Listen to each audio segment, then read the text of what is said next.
ज्याच्या जास्त जागा त्याचा मुख्यमंत्री हे सूत्र धोकादायक। मुख्यमंत्री पदाचा चेहरा जाहीर करा, मी पाठिंबा देईन।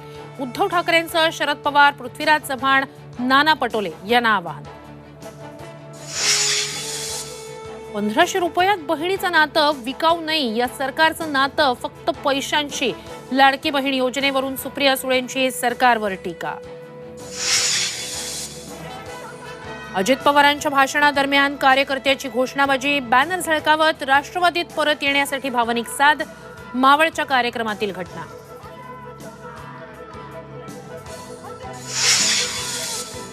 हरियाणा आणि जम्मू काश्मीरमध्ये निवडणुका जाहीर होण्याची शक्यता। दुपारी 3 वाजता निवडणूक आयोगाची पत्रकार परिषद।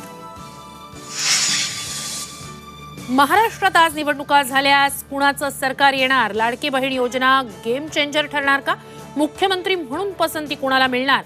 जनतेच्या मनातल्या सर्व प्रश्नांची उत्तरं देणारा महा AI सर्वे पार्ट 1 झिनियासोबत संध्याकाळी 6 वाजता फक्त झी24 तासवर।